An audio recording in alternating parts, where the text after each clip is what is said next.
오늘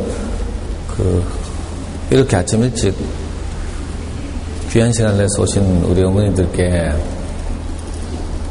사교육 없이 자녀 성장을 돕는 학부모라는 주제로 말씀드리게 된 대구광역시 교육청 학부모 역량 강화 교육 저학년 자기주도 학습 영역을 담당하고 있는 김상도라고 합니다. 반갑습니다.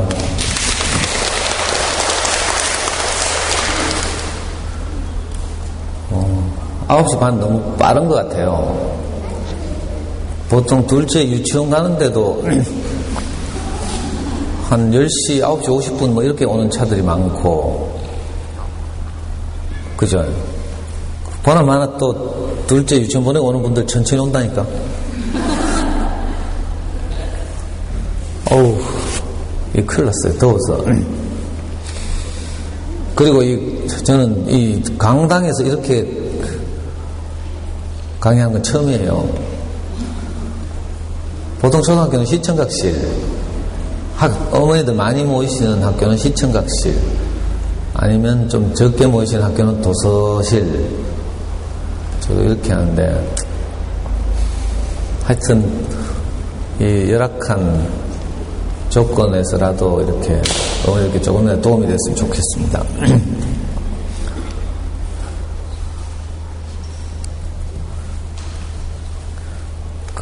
연수가 거의 뭐 막바지죠, 지금. 마지막이에요.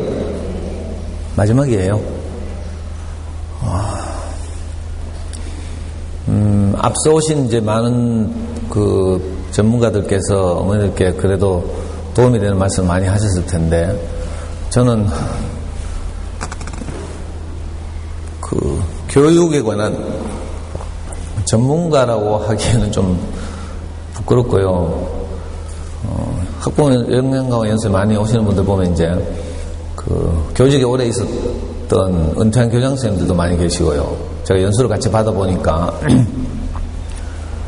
또 젊은 분들은 대부분 대학원에서 상담, 심리, 뭐 교육 이런 걸로 이제 학위를 받으시거나 이런 분들이 많이 이제 어머니들 만나러 오시고 이러더라고요.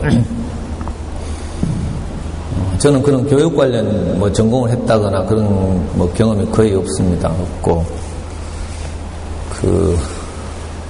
저 어떻게 근데 이상하게 이렇게 인생이 꼬여가지고 다 아니고 잘 풀려가지고 어머니들 만나 뵙게 됐습니다.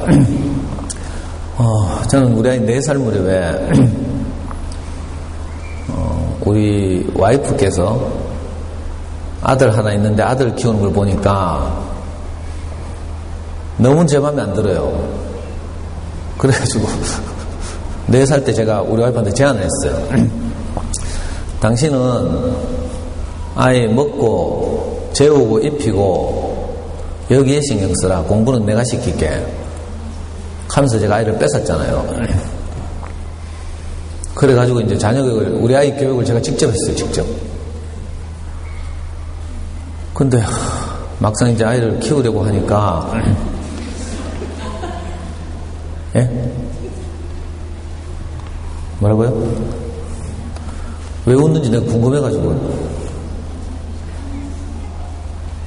예, 하여튼 좀 들리게 말해주세요. 같이 웃게. 예? 한숨 드신다고요? 아, 더워가지고요. 아니, 이상하네. 이 공간이 열려있고 이런데, 그렇다고 오후도 아니고, 뭐, 햇빛이 이렇게 건물을 데웠다든지 이러면 이 정도 더운 거 이해가 되는데, 저는 이해가 안 돼요. 어머니들도 막 붙이고 이런데, 뭐, 저는 더 덥죠. 그 4살 무렵에 아이를 키우려고 이제, 우리 와이프로부터 이제 아이를 이렇게 뺏어가지고, 막상 키우려고 하니까, 어떻게 키워야 될지 모르겠는 거예요. 저는 이제 제가 초등학교 1학년 때 아버지가 돌아가셔가지고 엄마 혼자서 삼형제를 키웠거든요. 그것도 엄마 혼자서 이제 삼형제 다 키우기 어려운 시기가 있었는데, 전 초등학교 때 친척집에 가서 4학년 때부터는 친척집에 가서 컸어요. 그 초등학교 6군데나 막 가난 때문에 전전하면서 이렇게 컸고, 또 또 우리 삼형제가 아무도 중학교를 진학을 못했어요. 초등학교 졸업하면 전부 돈 벌러 가고 이랬거든요. 그러니까 제가 이제 부모님부터 양육받은 경험이 하나도 없는 거죠. 그래서 너무 막막했어요. 누구한테 물어볼 데도 없고. 엄마들 보니까 애 유치원이나 어린이집 보내고 나서 노란 차가 떠나고 나면 엄마들끼리 눈 맞추더라고요. 그러니까 수다 좀 떨다가 좀 있으니까 언니 우리 집 와서 커피 한잔 할래요? 하면서 고학년 키울 것 같은 언니 납치해 가가지고 이것저것 물어가면서 이제 정보를 얻고 이래요. 좀 있으니까 좀 친해지니까 언니 집에 또 놀러 가고 싶어요 하면서 사실 속셈은 딴 데 있어. 가가지고 온 집안을 스캔하는 거죠. 이 집 고학년 책상 위에는 어떤 학습지가 놓여져 있는지, 우리 집에 없는 뭐 전집은 뭐 있는지 막 이런 거 막 소모저도 아닌데 막 스캔하죠. 이렇게 하면서 이제 그 소위 자녀 교육에 대한 정보를 얻고 이렇게 아이를 키워요. 근데 저도 우리 아이를 어린이집 보내고 유치원 보내고 노란 차를 기다리고 했거든요. 근데 아무도 저보고는 오빠 우리 집에 가서 차 한잔 할래요? 아무도 안 캐요. 그렇다고 제가 생긴 게 넉살스럽게 막 누님 우리 집에 가서 차 한잔 할래요? 그렇게 안 생겼죠. 그래가지고 너무 답답했어요. 그래서 저는 이제 선택한 방법이 정보를 얻는 유력한 방법이 뭐 있는가 하면 대구 시내에서 가장 큰 서점에 뛰어나갔죠. 그 당시에는 제일서적이었어요. 요즘은 교보 영풍이 내려와 있지만 제일서적 육아코너 가서 이제 닥치는 대로 육아서적들을 사서 읽었죠. 영재란 말 들어간 거 다 사서 읽고 막 서울대란 말 들어간 거 다 사서 읽고요. 근데 신기하게도 수많은 책들을 읽다 보니까 공통적으로 엑기스가 하나 딱 잡히더라고요. 그게 뭐였는가 하면 행복은 둘째 치고 이제 제가 그때도 젊고 이랬으니까 우선은 이제 공부잖아요. 제가 또 중고등학교를 못 다녔기 때문에 공부에 대한 큰 아쉬움이 있고 이래가지고 공통적인 게 딱 하나 있었는데 그게 공부를 잘하려면 애가 책을 좋아해야 되는데 모든 책이 공통적으로 말해요. 아 이거구나 라고 딱 깨달았죠. 그게 우리 아이 4살 무렵이었는데 근데 마침 저는 참 행운이었는 게 제가 사는 달서구 송현동에 어린이 전문 서점이 거기에 딱 오픈을 했어요. 지금은 엄마들이 어린이 전문 서점 하면 전집 매장밖에 생각 안 하죠. 근데 이제 사실 진짜 어린이 전문 서점은 그 전집 할인 매장이 아니고요. 잘 만들어진 어린이 책 단행본을 전문적으로 모아서 파는 이런 서점을 어린이 전문 서점이라고 불러요. 이게 이제 한때 전국에 80군데 정도 있었어요. 대구에도 잘 나갈 때 4군데 있었어요. 4군데. 근데 이제 뭐 지금 다 망했겠죠. 저 시지에 가면 아직도 조그만 어린이 서점 하나 살아남아 있는데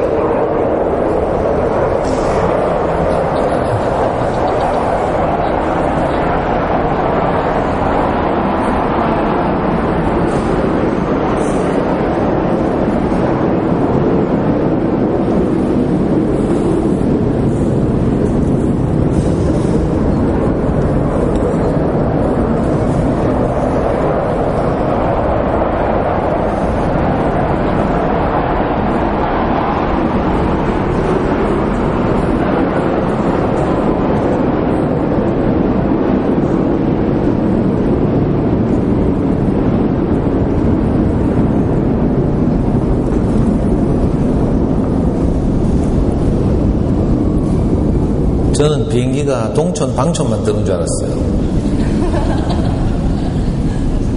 여기도 비행기 소리 들리네.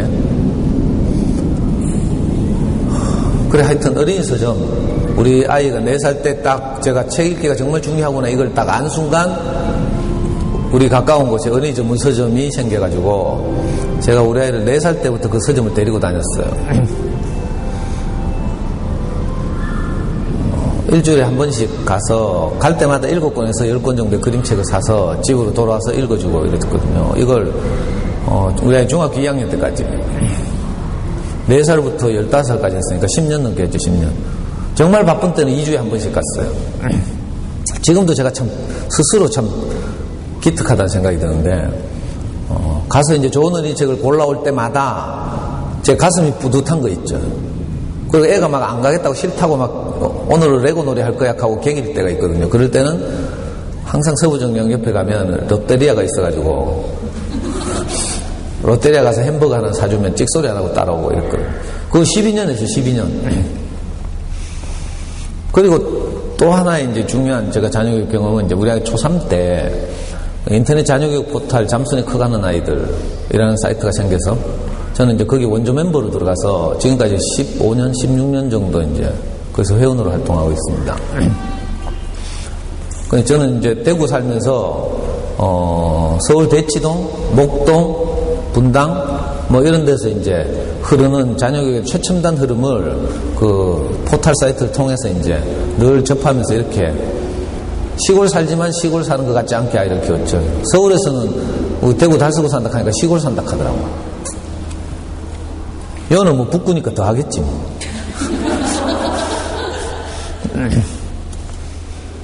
그래서 저는 이제 자녀교육 전문가가 아니고요. 여러분들과 똑같이 아이의 미래에 대해서 불안해하면서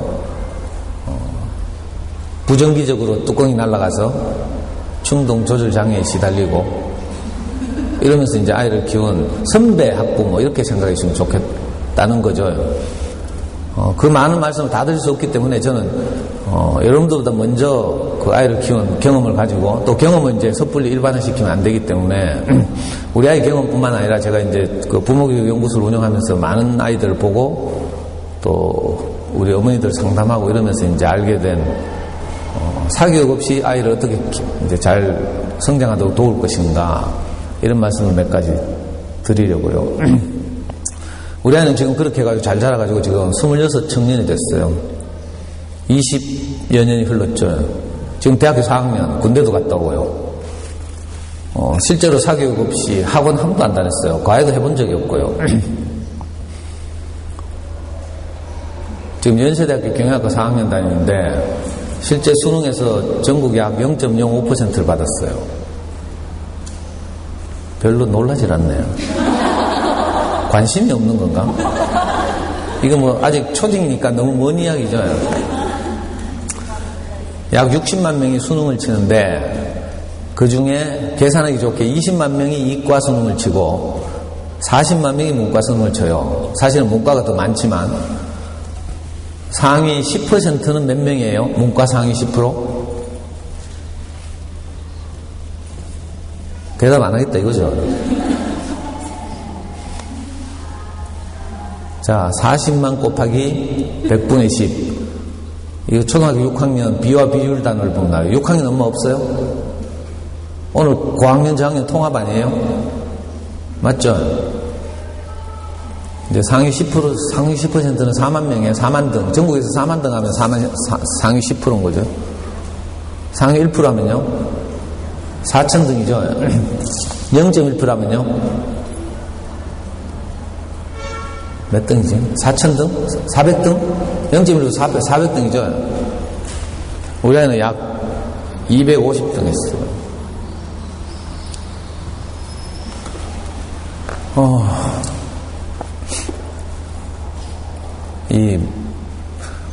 제가 이제 이런 이야기를 장황하게 하는 이유는, 저도 이제 사실은 아이를 키우면서 어린 시절에 너무 불안해가지고요. 이 아이가 커서 10년 후에 영어를 잘하려면 어떻게 하지? 수학은? 뭐 이런 고민을 하고요. 초등학교 때 수학 공부 시키다가 제 뚜껑이 날아가가지고 제가 성질 급하게 생겼죠. 아주 온유하고 부드럽게 생기진 않았잖아요. 또 비행기 뜬다.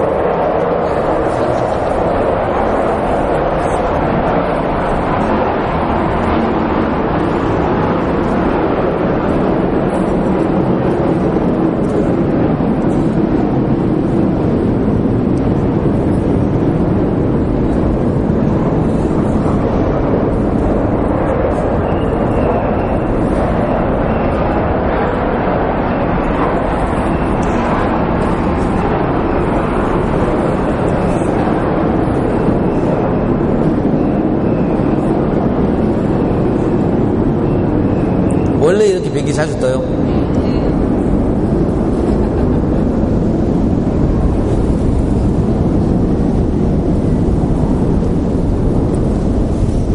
어릴 때 이제 수학 문제를 풀리다가 틀리잖아요. 그럼 저는 성질이 급해가지고 옆에 앉아있으면 바로 머리 쥐어박아요. 이 정신 안 차리나 하면서. 저는 쥐박으면 정신 차릴 줄 알았거든요. 근데 애 키워보니까 내가 고함 지르고 정신 이렇게 한 대 쥐박으면 애 눈동자가 흔들려요. 그래가지고 아빠 눈에 초점을 못 맞추더라고. 애한테 너무 미안하잖아요. 그럼 나중에 어떻게 하는가 하면 애가 없을 때 채점해요. 근데 오답이 자꾸 나오니까 놀이터 놀러 간 놈 불러와가지고 또 제가 지금 이렇게 부드럽게 말하고 있지만 정말 전 뚜껑 열리면 물불을 안 가리거든요. 여러분들도 그렇죠? 아닌 척 할 거 없어요. 진짜 성질나면 막 문제집 두두두 말아가지고 애 머리통 막 쭉 때리고 막 던지고 막 그리고 또 애 가끔씩 겁줘야 되잖아요. 니 같은 건 공부할 자격 없어 하면서 몇 장 째고 그래가 쓰레기통에 쳐박고 막 이러줘요.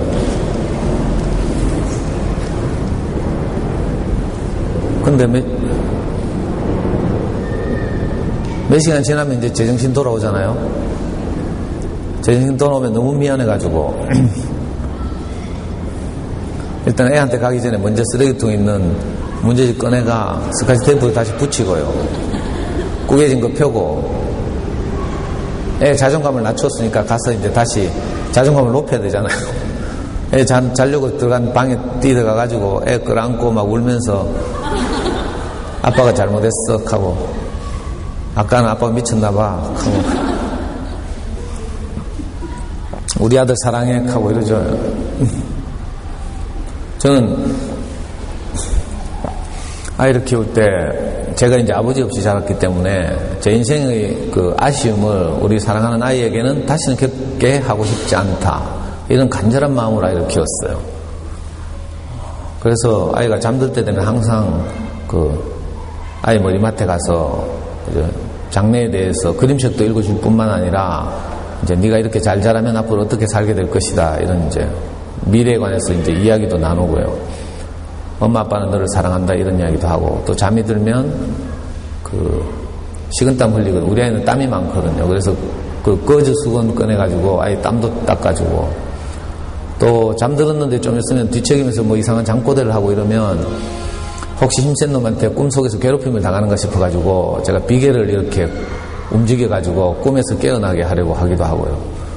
정말 제 마음으로는 꿈속에라도 뛰어들어가서 우리 아이를 돕고 싶고 이랬어요. 내가 겪었던 아빠의 부재를 우리 아이는 겪게 하고 싶지 않아서. 그런데 이상하게 이놈의 공부만 시키면 그 초심은 간데 없고 그래가지고 저는 우리 아이한테 무수히 많이 무릎을 꿇고 용서를 구하고 이랬어요. 아빠가 좀 더 노력할게. 조금만 기다려줘. 아까는 아빠가 제정신이 아니었나 봐.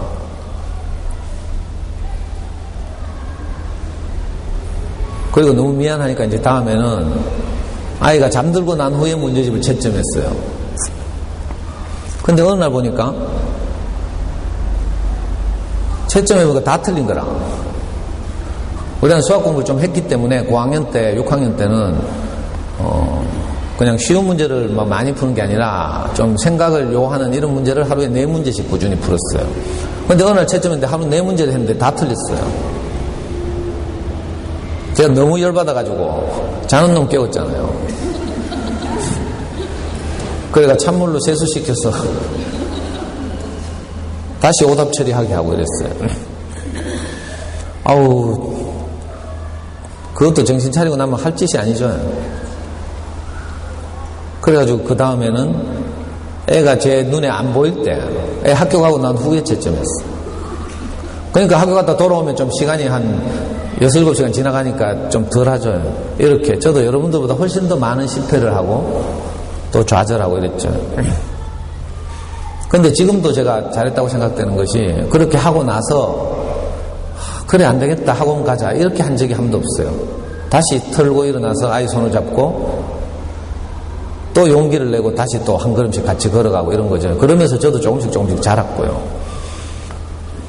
그러니까 제가 지금부터 드릴 말씀에 대해서 혹시 저 인간이 잘난 척한다 이렇게 듣지 마시고, 제가 이제 제한된 시간 내에 어머니들께 이제 도움이 되는 말씀을 드리려고 하니까 제 실패는 다 생략하고, 그죠? 어머니들께 도움이 되는 말만 이제 몇 가지 드리려고요.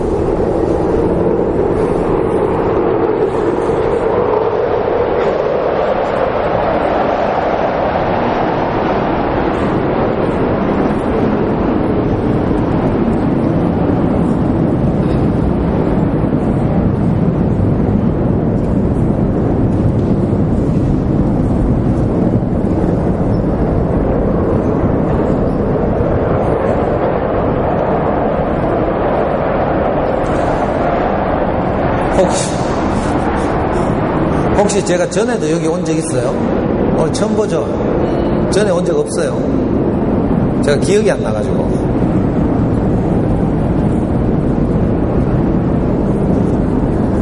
교육청에서 정한 자율주제가 사교육 없이 자녀 성장을 돕는 학부모 이런 주제예요.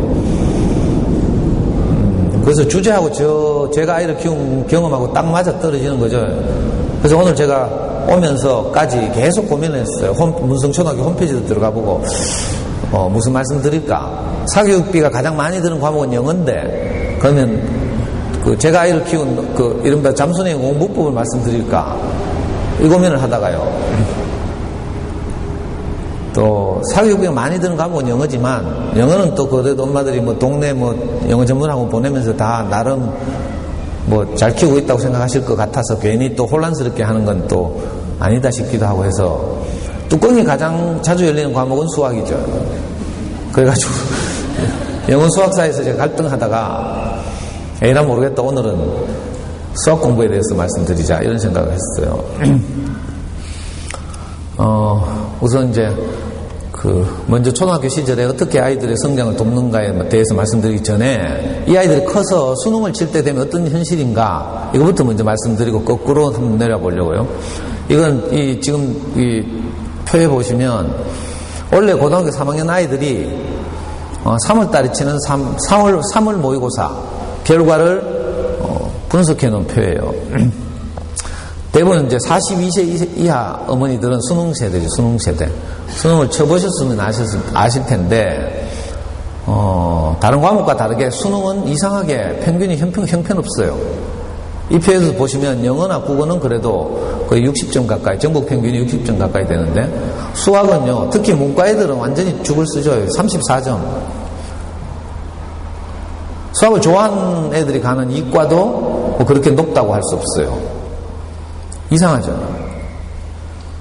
우리가 어릴 때 그렇게 수학에 신경 쓰고 뚜껑 자주 열려가면서 오만 거 다 하죠. 그리고 다 공부방을 보내거나 하면서 학원을 보내거나 하면서 아이를 키웠고 중학교 고등학교 때도 가장 많은 시간을 투자하는 과목이 수학인데 신기하게도 평균 점수를 보면요, 이게 요즘 올해하고 작년 수능은 좀 쉬운 수능이죠. 그래서 물수능이라고 불러요. 이렇게 쉬운 수능에서 34점이죠. 우리 애가 시험을 치던 2010년도쯤에는 수학의 평균, 문과 수학의 평균이 28점이었어요. 좀 어려우면 28점, 쉬우면 32점, 요 왔다 갔다 했어요. 보통 이제 요즘은 조금 쉬워져서 이제 평균이 저 정도 되는 거죠. 이상하죠? 이 아이들이 중학교 때까지는 다 공부 진짜 못한 애들도 7, 80점은 다 받았어요. 그하고 공부 좀 하는 애들은 다 90점 넘고 이렇죠. 학교 시험 치면. 이걸 꼭 기억하시기 바래요. 온 대한민국 엄마들이 수학 공부에 그렇게 신경을 쓰고 많은 이렇게 관심을 가지고 있음에도 불구하고 지금처럼 키우면 이렇게밖에 안 되는 거죠. 우리나라 수학교육은 크게 뭔가 잘못되어 있어요. 그래서 요즘 입시를 수포자 입시 이렇게 불러요. 왜냐하면 수학을 포기한 애들이 태반이거든요. 태반. 그래서 점수가 저렇게 형편없이 낮은 거예요. 포기하는 이유는 여러 다양한 어떤 것들이 있겠죠. 특히 문과에는 수학 안 돼가지고 계속 밀리는 거죠. 여러분들도 그런 경험이 있을지 모르겠지만 원래 고등학교 1학년 때 문이과를 선택할 때는요 60만 명이 그렇게 일방적이지 않았어요. 보통 뭐 한 35만 대 25만 이렇게 이제 나뉘거든요. 근데 고등학교 1학년 때 그랬던 것이 2학년, 3학년 올라가면서요. 수학 공부에서 점점 밀리니까 이과 애들이 문과로 다 도망가요. 그 실제로 수능을 칠 때 되면 60만 명이 시험을 치면 이과 수학은 약 17만 명 정도 쳐요. 나머지는 다 문과 수학을 치는 거죠. 그 정도로 부담이 크고 뭔가 잘못되어 있고 이런 거죠. 이걸 잘 모른 채로 열심히 그냥 하기만 해서는 안 돼요. 그래서 이 아이들한테 수학 공부에 대해서 인식을 물었더니 당연하지만 긍정적인 반응이 하나도 없어요. 수학하면 벌써 막 화난 엄마 얼굴 떠오른다 해서 막 기말 쳤어요. 이번 주 금요일이에요. 오늘 내가 잘 왔네. 나중에 말씀드리겠지만 초등학교 때는요, 이 쉽지는 않은 일이지만 너무 시험 결과에 연연하면 안 돼요. 그러면 공부 조져요. 이거 단거리하고 마라톤에 비유할 수 있는데요. 어릴 때 전력 질주하는 것이 만약에 아이를 키우는 일이 단거리 경주 같으면 효과적이지만 만약에 이게 긴 마라톤이라고 생각해봐요. 초반 레이스에서 전력 질주하면요. 중간에 퍼져서 지쳐요. 그래가지고 포기하게 되죠.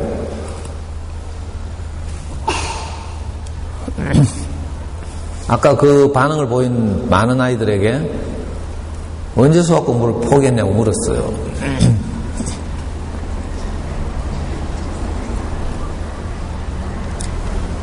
자랑스럽게도 초등학교 1학년 때 포기하는 애가 생기죠. 왜 그런지 알아요?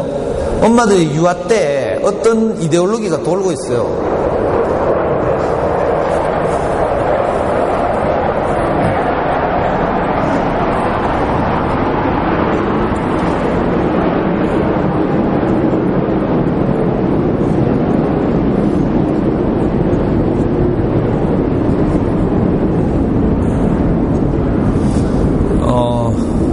교육적으로 좀 별난 동네들일수록 아파트 밀집 지역일수록 어떤 생각들이 있는가 하면 영어도 그렇지만 영어도 무조건 어릴 때부터 빨리 하는 게 좋다 이런 이상한 생각이 흐르고 있지만 수학도요. 어떤 동네 가면 초등학교 들어가기 전까지 두 자릿수 연산 정도는 끝내놔야 된다 이렇게 생각하는 엄마들 많아요. 그래서 애들 초등도 안 들어왔는데 벌써 구구단 외우고 이러죠. 그러다가 저렇게 되는 거죠. 그리고 사실은 중학교 1학년, 2학년 때 수포자가 가장 많이 발생하지만 이건요 중학교 2학년 문제가 아니고요. 어릴 때부터 데미지가 계속 쌓여와서 저렇게 되는 거죠. 우리나라 수학 교육 그 과정을 보면요 아주 특수한데 초등학교 1학년에서 1학년 한 해 동안 배운 것을 2학년에서 반복하지 않아요. 1에서 100까지를 배웠다고 하면 2학년 때는 다시 100일부터 200까지 배워요. 3학년은 200일부터 300까지 배우는 거죠. 교과 과정이 겹치는 부분이 전혀 없다. 이래서 좀 어려운 말을 쓰면 교육 과정이 단선적이다 이렇게 말해요. 단선적이다는 말과 좀 다른 말은 나선형이다 이런 말 있죠. 우리 나사못 같은 거 보면요. 이렇게 옆에서 보면요. 겹쳐요. 무슨 말인지 알겠어요? 나선형으로 되어 있으면 반복이 좀 되거든요. 예를 들면 서구의 교육 과정은 대부분 초등학교 때 1에서 100까지를 배우면 2학년 때는 70에서 170까지를 배워요. 그러니까 한 30은 겹치는 거죠. 자연스럽게 반복이 되도록 되어 있어요. 근데 우리나라 수학 교육 과정은 제한된 시간 내에 많은 수학 공부를 편제시키려고 하다 보니까 배우는 양은 많고 반복은 안 되고 이런 이상한 구조를 가지고 있어요. 그런데 우리가 수학 교육은 대부분 사교육에 의존하죠. 그래서 아이들이 어떤 때 구멍이 딱 나잖아요. 그러면 이걸 회복하지 못한 채로 학년이 자꾸 올라가요. 그래가지고 중학교쯤 되면 구멍이 몇 개가 딱 쌓이면 그 다음 수학이 어려워지죠. 어려워지면 이제 포기하게 되는 거예요. 우리 연구소에서 제가 초등학교 6학년 아이들 5명을 데리고 시범적으로 제가 수학 공부 직접 시키거든요. 이 엄마들한테 잔소리를 하려고 하면 직접 제가 아이를 키워가지고 그 경험을 가지고 해야 설득력 있죠. 옛날에 우리 아이 키운 경험만 가지고 이야기하면 엄마들이 아이고 뭐 6.25 때 이야기 하나 하고 막 이렇게 한다니까. 그래가지고 지금 초등학교 6학년 아이들 제가 5명을 데리고 수학 공부를 직접 시키고 있어요. 남자아이 둘은 수학 공부를 아주 잘하는 아이. 여자아이들은 수학 공부를 비교적 좀 어려워하는 아이. 이렇게 다른데, 이 중에 여자아이 하나가 있는데, 얘는요, 6학년 뭐 비와 비례 이런 단어 보면 공포의 문제들이 있어요. 6학년 1학기 4단원에 보면 비와 비례라는 단어인데, 거기 가면 수학 공부의 난제 중에 난제인 시간, 거리, 속도의 관계, 또 소금, 농도에 관한 문제, 항상 이런 문제도 있거든요. 이거 두고두고 애를 먹여요. 중학교 1학년 가면 이게 방정식으로 나오고요. 중학교 2학년 가면 부등식으로 나오고 막 계속 같은 문제가. 거기 가면 이제 시간, 속도, 거리의 문제가 나와요. 그러면 문제는 어떻게 주는가 하면 이제 킬로미터로 주고 답은 분속 몇 미터인가 이런 식으로 물을 때가 있어요. 그러면 시간을 변환해야 되죠. 또는 거리를 변환해야 돼요. 근데 얘가 어제 저녁에도 기말고사 친다고 지금 우리 연구소에 와가지고 저하고 같이 수학 공부 한 단원을 하고 갔는데 어제도 똑같은 현상이 있는 거예요. 뭔가 하면 애가 예를 들어서 이런 문제가 있더라고. 지도에서 1cm는 실제 거리가 600m다. 무슨 말인지 알겠어요? 그러면 지도에서의 거리와 실제 거리의 비는 얼마인가, 몇 대 몇인가 이렇게 묻고 있어요. 무슨 말인지 알겠어요? 자, 지도에서 1cm가 실제 거리는 600m예요. 지도에는 단위가 뭐죠? 센티미터. 실제 거리는 미터로 표기됐어요. 자, 몇 대 몇인가를 묻고 있어요. 그럼 어떻게 해야 돼요? 단위를 통일시켜야 되죠. 얘가 600m를 어떻게 통일시킨 줄 알아요? 0.6m로 통일시킨 거야.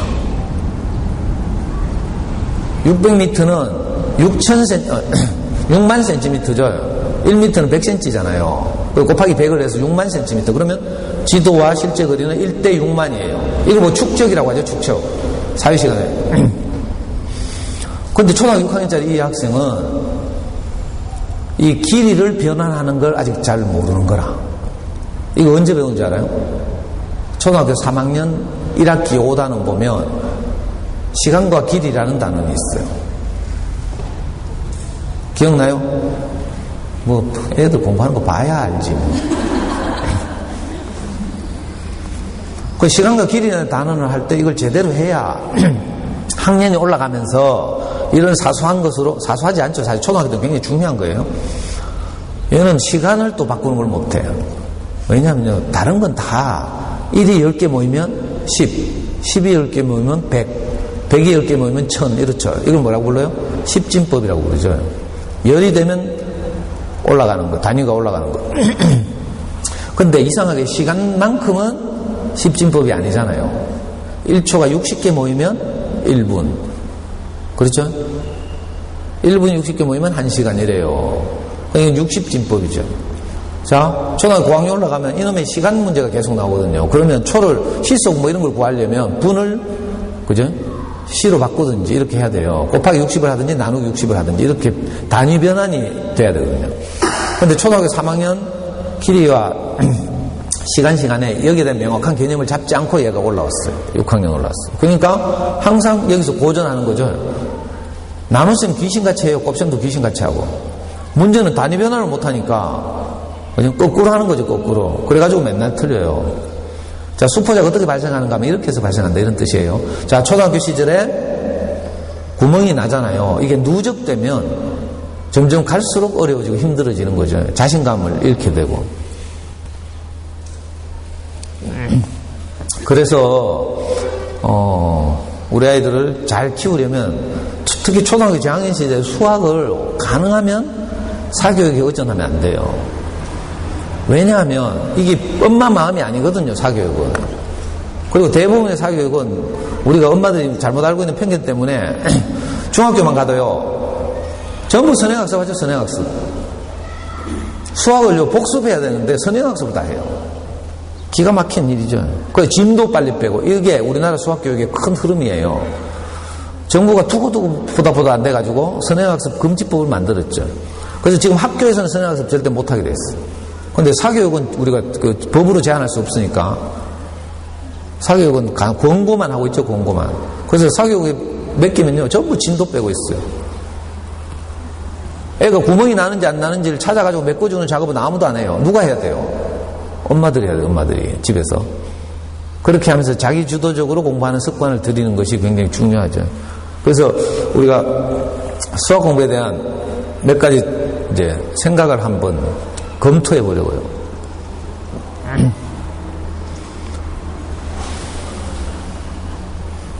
대부분 엄마들이 아이들 수학 공부 시키는 거 보면 문제를 풀게 해요. 맞죠? 근데 수학 공부는 문제 풀이는 수학 공부라고 하기 좀 어렵죠. 사실은 수학 공부의 60%는 개념 공부를 해야 돼요. 개념을 잡는 작업. 그리고 문제 풀이는 언제 하는가 하면 익힌 개념을 확인하는 작업.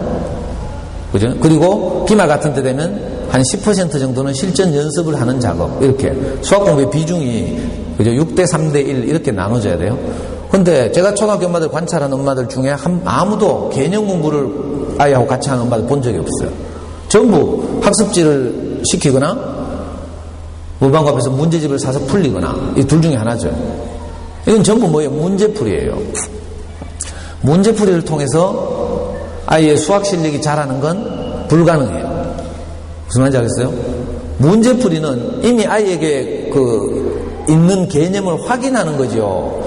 그죠? 문제풀이를 통해서 새로운 개념이 생기진 않아요. 물론 완전히 공부 포기한 놈이 문제라도 몇 문제 풀다 보면 가장 기초적인 걸 좀 알게 되죠. 이런 거 말고 정상적인 학교 생활하는 아이들이 개념을 모른 채로 문제 백날 풀어봐야 그죠? 다 배워서 그 문제를 저녁에 풀면 할 수 있지만 일주일 후에 다시 풀려면 또 틀려요. 왜? 개념의 교정이 없기 때문에 그렇죠. 그래서 문제풀이가 아니라 개념 공부를 해야 되는데 근데 초등학교 저학년 때는 뭐 개념 공부할 게 없어요. 다 연산이니까. 그래서 어릴 때부터 뭘 해야 되는가 하면요. 수학 공부를 흥미를 잃지 않게 하기 위해서 활동과 놀이를 많이 해야 되죠. 특히 저학년도 더 중요해요. 그래서 제가 몇 가지 장난감을 추천하려고요. 이 장난감 제가 우리 아이 5학년 때 산 장난감이에요. 그러니까 초등 저학년, 고학년을 막론하고 집에 이 거실 탁자 위에 이런 게 올려져 있고 항상 아이들이 평면 도형과 입체 도형을 만들어 보는 작업을 하는 것이 굉장히 중요한데 이 장난감 클리코라고 불러요. 이거 유사한 장난감들 많이 있어요. 시중에 조이메스도 있고요. 뭐 많이 있는데 제가 이제 잠순에서 가장 이제 히트를 쳤고 제가 지금까지 장난감을 추천하고 욕을 안 먹은 가장 대표적인 장난감이에요. 네이버 검색하면 보세요. 나중에 검색하시면 동영상도 나오고 뭐 다양한 여러 가지 나와요. 평면 도형과 입체 도형을 직접 만들어 보기도 하고요. 그 도형뿐만 아니라 여러 가지 창의적인 걸 만들어 볼 수 있는 좀 비싸요. 제가 아이를 키울 때는 850피스에 10만 원 정도 했거든요. 850피스짜리 한 통에 10만 원 정도 했는데 제가 아이를 키워보니까 한 아이를 키우는데도 그게 좀 부족해요. 조각수가 좀 창의적인 걸 뭘 만들고 이렇게 하려면. 그래서 요즘은 유행이 2,000조각 이상이죠. 2,000조각 이상이니까 돈이 뭐 20만 원 넘게 들겠죠. 클리코 또는 조이메스 또는 폴리드론 뭐 이런 장난감들이 있는데 이건 잠순의 어떤 엄마가 15년 전에 그 코엑스에 가면 해마다 10월달인가 전국 유아교육 박람회를 해요. 그러면 전국에 있는 이제 왕구업자, 뭐 교구업자들이 해외에서 막 수입해다가 막 부스를 만들어 출품하고 이러거든요. 15년 전에 대구에 있는 어떤 조그만 오퍼상이 이걸 대만에서 수입해다가 그 부스에 전시를 했죠. 근데 잠순에 어떤 서울에 사는 어떤 엄마가 거기 갔다가 이걸 발견하고 바로 사진 찍어서 잠순에 올렸어요. 그래가지고 완전히 대박 났죠. 바로 그날 그 자리에서 다 동이 났대. 저는 대구 사니까 이거 못 사가지고 너무 안타까웠어요. 그래서 막 수소문 해보니까 이걸 수입한 업자가 대구 침산동에 사무실이 있다는 거예요. 그래서 우리 애 5학년 때 비 오는 날 차 몰고 직접 그 사무실에 쳐들어갔어요. 가니까 재고 하나도 없더라고. 근데 샘플이 딱 하나 있는 거라. 그래서 샘플을 내가 뺏어왔잖아요. 돈 주고. 클리코라고 불러요.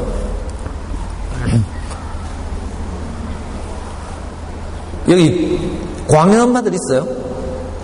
진짜요? 저학년은? 저학년이 많아요? 고학년이 많아요? 저학년 한번 손 들어봐요.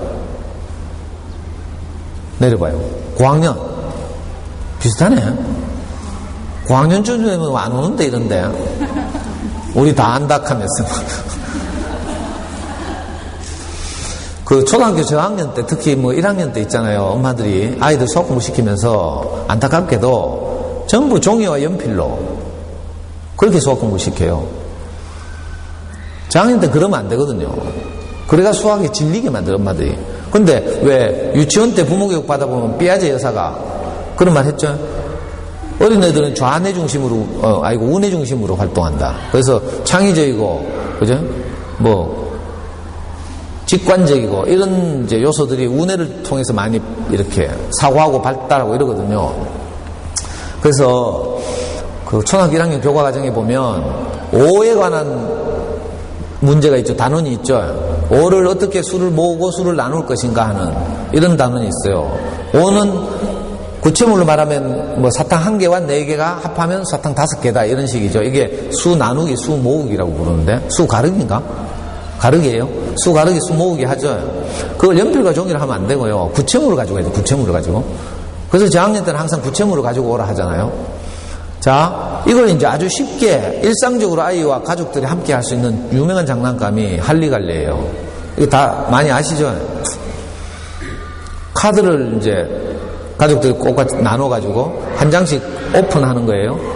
오픈했는데 그 오픈된 카드에 똑같은 과일 그림이 합해서 5개가 있으면 가운데 있는 종을 먼저 치는 거예요. 종을 치면 나머지 사람들이 오픈한 카드를 다 가져갈 수 있어요.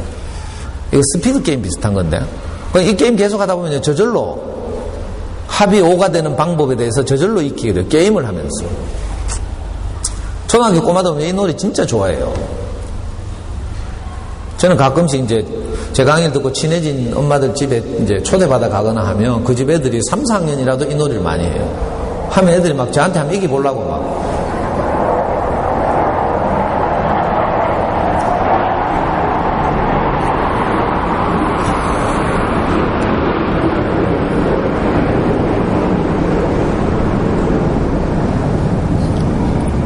할리갈리는요, 가끔 가다가 던킨 도너츠에서 행사할 때가 있어요. 그러니까 도너츠 사면 할리갈리 공짜로 주고 이럴 때 있다니까? 그 기회를 잘 노려서 받으시든지 아니면 직접 사도 몇 천 원 안 해요, 저거. 이거는요, 초등학교 2학년 때 나오죠. 지오보드라고 불러요. 지오란 말은 지오메트리, 기하란 뜻이고요. 보드는 판이란 뜻이잖아요. 플라스틱 판 위에 돌기가 이렇게 나와 있는데 저기다 고무줄을 걸어서 여러 도형들을 만들어 보는 거죠. 자, 저학년 때는 아직 이런 도형들의 구체적인 수치가 주어지지 않아요. 그래서 고무줄을 걸어보고 이제 직관적으로 넓이가 몇 칸인지 이런 걸 알아보는 거죠. 이런 놀이를 자꾸 하다 보면 나중에 4학년, 5학년 가면 이제 평면도의 넓이 구하는 문제 나오죠. 그때는 구체적으로 수치가 주어져요. 예를 들면 삼각형, 뭐 사다리꼴, 평형, 사변의 넓이 구하는 공식 이런 걸 이제 배우게 되는데 그때 개념을 잡기 아주 좋아요. 보통 애들이 도형의 넓이 구하는 걸 공식밖에 모르는데 왜 그런 공식이 나오는지에 대해서 아이들이 이해해야 되거든요. 삼각형의 넓이는 밑변 곱하기 높이 나누기 2예요.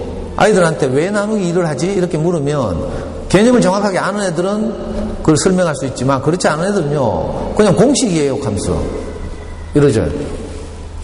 그러면 문제가 조금만 변형돼서 나와도 접근하기 어렵게 돼요. 지오보드 이런 놀이 많이 해야 돼요.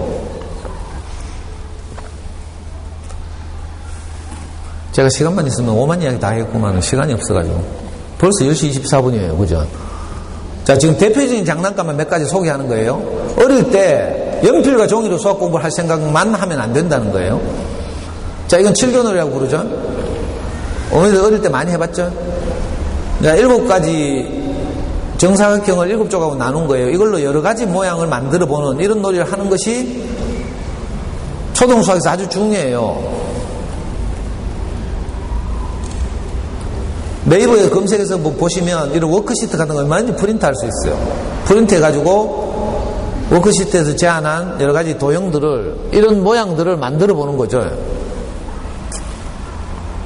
이런 거 해야 나중에 평면 도형을 뒤집기, 돌리기 뭐 이런 거 할 때 이제 큰 도움이 돼요. 특히 여자아이들은 어릴 때 너무 인형 색칠하기 이런 거 너무 많이 해. 남자애들이 레고 놀이 하는 동안에 애들은 맨날 인형 옷 갈아입거나 색칠하거나 익하다가 수학에서 굉장히 이렇게 밀려요. 원래 여자들하고 머리가 나빠서 그런 건 아니라고 생각이 돼요. 문화가 달라서 그렇죠. 그래서 어릴 때부터 애들도 저런 장난감, 여자애들도 저런 장난감을 가지고 노는 게 굉장히 중요해요. 수학 공부는 연산이 다가 아니니까 이런 그죠? 재밌구나 하는 느낌이 들도록 하는 작업을 특히 저학년 때 많이 해야 돼요. 이건 소마큐브라고 불러요. 정육면체를 아까 7교놀이처럼 똑같이 7조각 낸 거예요. 이 소마큐브를 가지고 마찬가지로 제시된 여러 가지 모양을 만드는 거죠. 요 7조각 난 정육면체를 가지고 이런 다양한 모양들을 만들 수 있어요. 이거보다 훨씬 많죠. 이것도 인터넷 검색하시면 워크시트 얼마든지 프린트할 수 있어요. 이런 걸 가지고 놀아보는 작업을 계속해야 돼요. 나중에 초등학교 6학년 2학기 첫 단원이 뭔가 하면 쌓기 나무 이런 거예요. 보이지 않는 걸 세고 뭐 이런 거 해야 되거든요. 자, 이런 놀이를 많이 해보는 게 좋죠. 쌓기 나무는 뭐 초등학교 2학년 때도 나오고 이런데. 저는 우리 지금 돌아가셨지만 장모님한테 옛날에 우리 집에 놀러 오셨을 때 이걸 선물했어요. 치매 방지용으로. 제가 어떻게 선물했는가 하면 원래 이 정육면체가 이 박스에 들어있거든요. 그래서 제가 확 쏟아가지고 선물했어요. 통에 담아가지고 가지고 가시라고. 그러니까 우리 집 식탁에서 한 20분을 고전하더니 신기하게도 성공했어요. 이렇게 정육면체를 만들어서 담아가지고 시골에 갖고 가셨어요. 그러니까 어른들한테 선물하기도 좋아요. 이런 거 말고 정육면체라도 만드시라고 하면 저거 만들면서 이렇게 지능 개발도 되고 치매 안 걸리기 쉬워요. 소마큐브라고 부릅니다. 이건 하노이 탑이라고 불러요.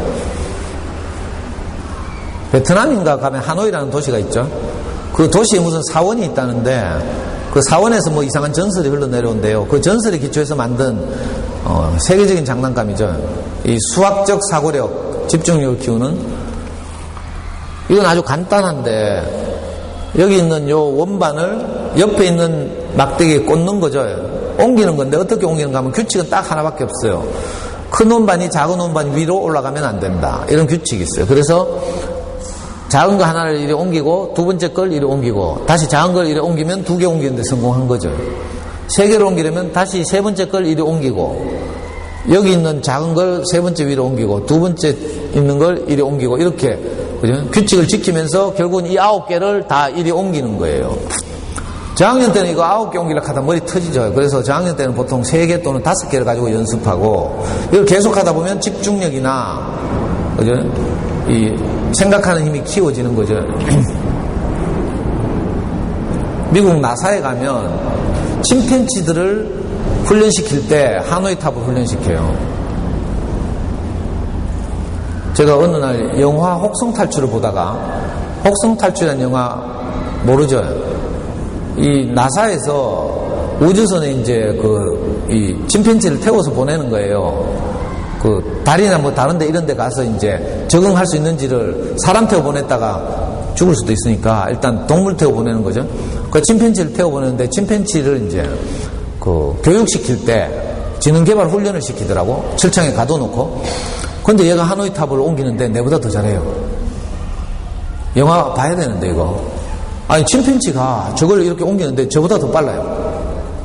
그래가지고 얘들이 머리가 좋아져가지고 감옥에서 탈출해가지고 우리에서 탈출해가지고 인간하고 전쟁을 일으키잖아요. 그게 혹성 탈출이야. 이 머리 좋아, 요즘 엄마들 말로 하면 머리 좋아지게 하는데 아주 중요한 장난감이죠. 이건 러시아어라는 장난감이에요. 러시아어, 교통난 이런 뜻이죠. 이제 내거리 같은 데서 보통 러시아어가 많이 일어나는데 교차로에서 여기는 이제 주차장을 상징한 거예요. 주차장에 주차되어 있는 내 차를 그죠? 막고 있는 차들을 비켜가면서 옮기는 거예요. 이 이제 카드에서는 여기 카드가 40장 보통 들어있죠. 40장 중에 1번 카드는 주차장에 차가 몇 대 없어요. 40번 카드는 차가 빽빽해. 보통 아이들의 차가 이 빨간색 차예요. 출구는 여기 낮게 있죠. 차를 이리 빼서 옮겨야 돼요. 근데 막고 있죠. 큰 차들이. 그래서 이걸 비켜야 되는데 이놈 때문에 지금 못해요. 이놈이 이리 와야 되는데 3칸이니까 여기까지 와야 지나갈 수 있는데 이 차가 막고 있죠. 그래서 요 빨간 차를 앞으로 당기고 요 하늘색 차를 저리 밀고 요 차를 이렇게 비킨 다음에 큰 차를 이렇게 하면 옮길 수 있죠. 여기 나올 수 있죠. 요 차는 당연히 여기 가야 되고. 이렇게 논리적 사고력, 전략적 사고를 키우는데 아주 큰 도움이 되는 장난감이죠. 이게 러시아어라고 불러요. 핸드폰 어플로도 다 출시되어 있어요. 핸드폰 어플로 맛보기만 할 수 있고 결제하면 다 사용할 수 있고. 이건요, 제가 알기로 가장 재밌는 장난감들을 모아가지고 출시한 시리즈가 있어요. 라벤스부르그라고. 그 라벤스부르그 시리즈라고 10몇 가지 장난감을 모아가지고 옛날에 30만원씩이 팔았어요. 근데 그 중에는 이제 10몇 가지 중에 뭐 별볼일 없는 것도 좀 있고 이렇죠. 요즘은 이제 이게 단품으로 풀려가지고 그 중에 라벤스부르그라는 장난감 시리즈 중에 가장 유명한 게 이거예요. 러시아어. 이거 말고도 몇 가지 있어요.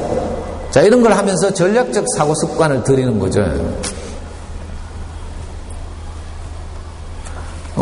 이 밖에도 많이 있지만, 뭐 장난감만 소개하다 시간 다 가니까 대표적인 것만 몇 가지 소개했어요. 아이들이 어릴 때, 이런 걸 가지고 놀면서 수학에 대한 흥미를 불러일으키는 것, 이게 굉장히 중요하다. 그러니까 수학 공부는 문제풀이만 하는 것이 아니다. 이걸 제가 말하고 싶었어요. 수학 공부의 반은 대수고요, 반은 기하예요. 그렇죠? 근데 문제풀이 하는 건 전부 뭐예요? 대수 영역이죠, 대수 영역. 근데 초등학교 저학년 때는 대수 영역을 주로 좌뇌를 통해서 관장하는 이 대수 영역보다 우뇌를 중심으로 활동하는 기하 영역을 더 이렇게 많이 하게 해서 흥미를 불러일으켜야 돼요. 두 번째 이제 엄마들이 많이 이제 가지고 있는 편견이 이런 거죠. 수학은 공식만 암기하면 된다, 이런 거예요. 그래가지고 막 공식 외우고 하죠. 사실은 근데 공식보다 더 중요한 게 개념이죠, 개념. 그 공식이 어떻게 유도되는가, 그 공식이 어떻게 해서 나타났는가, 이런 거예요.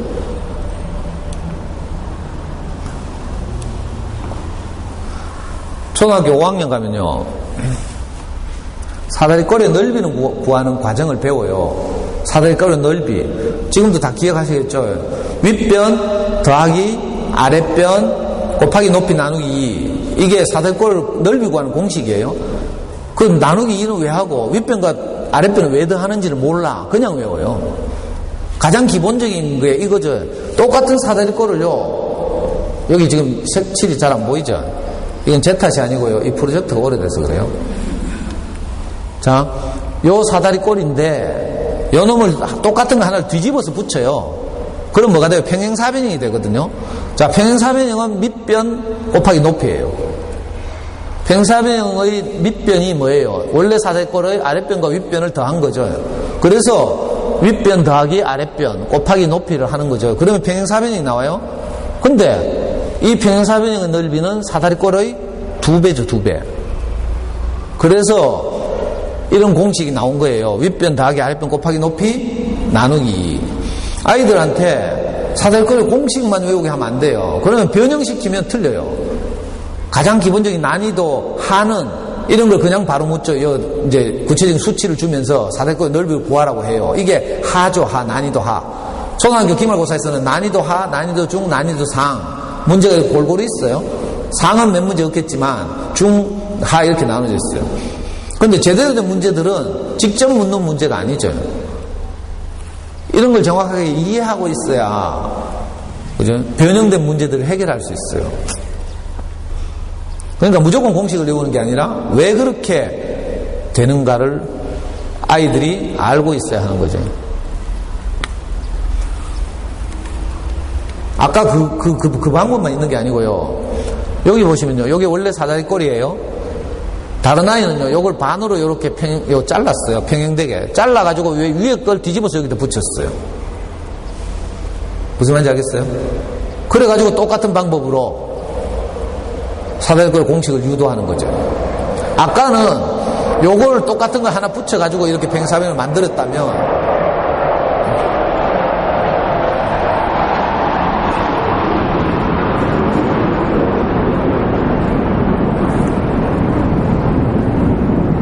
이번에는 높이의 절반을 잘라가지고 요걸 뒤집어서 붙였어요. 그러니까 높이의 반이죠.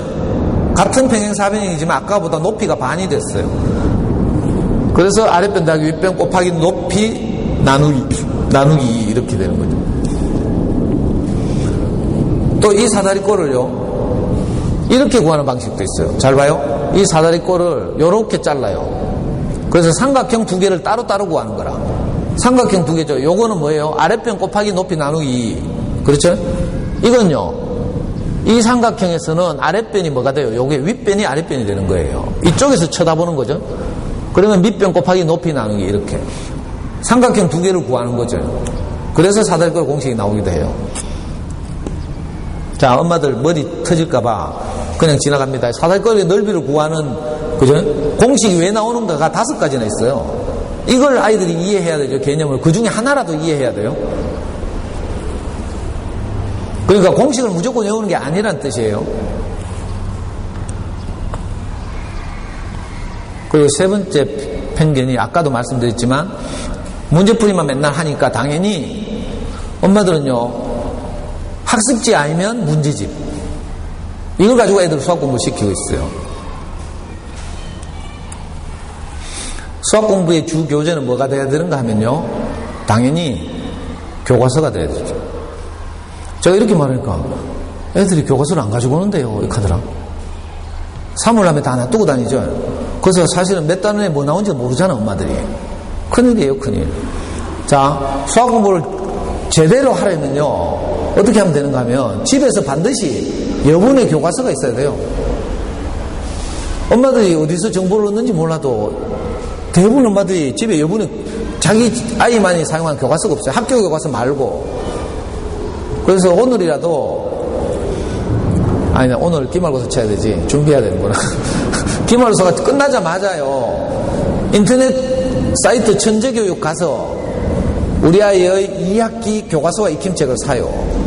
그래가지고 방학 때 교과서와 익힘책을 가지고 개념 공부를 해야 돼요. 예습하는 거죠 예습.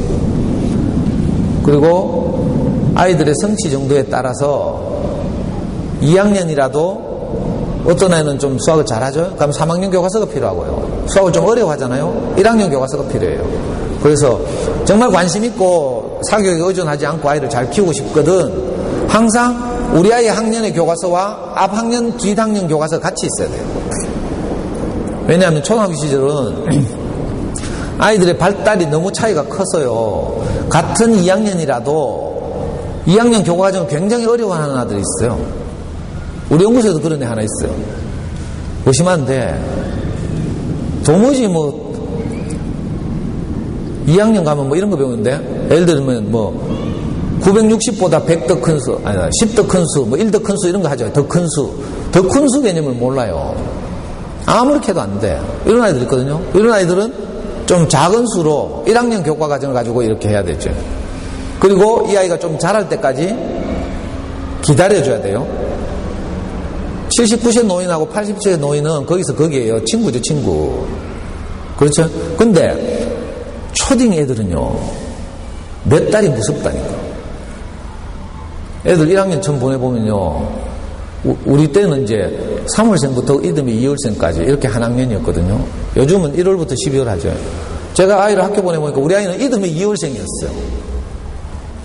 근데 그 전에 3월생하고 같이 지내는 거야. 근데 그 전에 3월생, 4월생 보니까 누님이야, 누님. 아니, 뭐 덩치 차이도 그렇고요. 뭐 이건 정신적으로도 그렇고 잽이 안 돼. 우리 애는 작아가지고 맨날 1학년 때 운동장에서 모이면 제일 앞에서가 깃발 들고 있고 출석번호 항상 1번이고 6학년 내내 달리기 하면 운동회 때 달리기 하면 맨날 꼴찌하고 제가 속상해 죽은 줄 알았어요. 그리고 제가 부모 달리기 해가지고 일부러 비누 받아가 애 반에 갖다 주고 찾아가고 이랬어요. 요즘은 운동회도 일찍 끝낸다고 오전에 끝낸다고 부모 달리기 안 하더라. 우리 때는요 매일 부모 달리기를 했어요. 그럼 제가 6년 연속 부모 달리기. 저는 늘 축구를 하거든요. 어제도 지금 무리하게 축구해가 지금 막 다리는 아프고 막 몸은 막 만신창이고 근데 연 덥고 막 초등학교 6학년 때 제가 계속 부모 달리기를 해가지고 항상 1등 해가지고 상을 비누 받아다가 애 학급에 찾아가고 일부러 애 기 좀 살리려고. 그런데 우리 애가 중학교를 갔는데 2학년 되니까 어느 날 운동회 때 계주 대표가 된 거야. 중학교는 체육대회라고 하죠. 체육대회. 계주 대표가 됐어요. 내가 깜짝 놀래가지고 우리 애한테 물어봤잖아요. 야, 네 우리 아들 이렇게 계주 대표가 됐노? 하니까 우리 하는 말이 잘 몰라. 도둑과 경찰을 열심히 했나봐. 뭐 이렇게 하더라고. 경도 알아요? 경도? 근데 사실은요, 도둑과 경찰놀이는 지만 하는 거 아니거든? 그게 아니라 그때 성장한 거죠. 무슨 말인지 알겠어요? 어떤 아이들은 초등학교 3, 4학년 때 덩치가 막 자라는 아이들이 있어요. 그래서 반에서 제일 커. 어떤 아이는 5, 6학년 때, 어떤 아이는 중3 때, 이런 식으로. 아이들마다 확 크는 시기가 달라요. 그래서 우리 애가 지금 좀 작다고 키 큰 일 데리고 가니고 이럴 일이 아니라니까.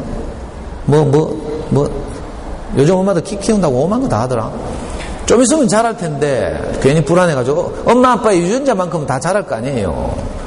유전자가 키 작은 유전자인데 뭘 그걸 뭐 키성장 클리닉 데리고 가가 돈 써가면서 뭐 키 크게 하려고 막 애들이 좀 있으면 자라요. 우리 연구소에 지금 2학년짜리 애들이 있어요. 저하고 같이 이제 그림체를 가지고 어린이를 위한 인문학 수업 해가지고 제가 학년별로 팀을 한 팀씩 이렇게 하거든요. 거기에 2학년 팀인데 작년 1학년 9월 달에 얘들이 한 팀이 됐어. 4명이 왔어요. 팔공산에 있는 공산초등학교에서 온 꼬마가 있는데 얘는 1학년 9월 달인데 영구치가 다 났어요. 나 안 믿기더라고. 그 시기에는 영구치 그렇게 안 나거든요. 근데 어떤 애는 저 만천동에 있는 중앙초등학교에서 오는 꼬마가 있는데 얘는요, 이가리를 하나도 안 했어. 같은 1학년인데 이렇게 편차가 심해요. 이건 성장, 신체적인 성장뿐만이 아니에요.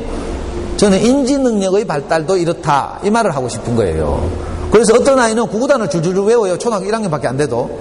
어떤 애는요, 같은 초등학교 1학년인데 아까 말한 수 5를 더하는 것도 잘 못할 수도 있어요.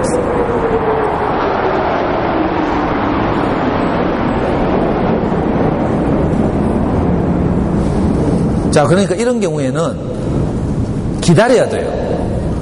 성장하기를 기다리면서 아이 수준에 맞는 수학 공부를 해나가야 되거든요. 그런데 대부분 엄마들이 이렇게 안 하고, 우리가 제일 하기 어려운 게 뭐예요? 기다리는 거죠. 여러분들 해보시면 애 5초 못 기다리죠. 뭐 하락했는데 안 하고 찝쩍거리고 딴짓하고 있으면 막 바로 고함 지르고 막, 엄마들 하루 종일 하는 말 녹음해 보라니까. 전부 자존감을 낮추는 말밖에 없어요. 자존감을 높이는 말은 언제 해요? 우리가 뚜껑 날아간 날 밤에. 그날은 정말 이러고는 안 되니까 애한테 너무 미안하고 이러니까 우리가 진심을 다해서 애한테 가서, 그죠? 우리 무릎을 꿇고 생각을 내려놓고 아이한테, 그죠? 진심을 말하죠. 엄마 너를 사랑한다 하고 미안하다 하고 이런 말 하잖아요. 그런데 일상일 때는 우리가 자존감 높이는 말을 잘 못하거든요. 이게 큰일이에요. 그래서 아이는 잘한다. 생명은, 모든 생명 있는 것들은 자라요. 그러니까 지금 인지능력의 발달이 조금 덜 이렇게 빠를 수도 있고 좀 늦을 수도 있어요. 기다리면 돼요.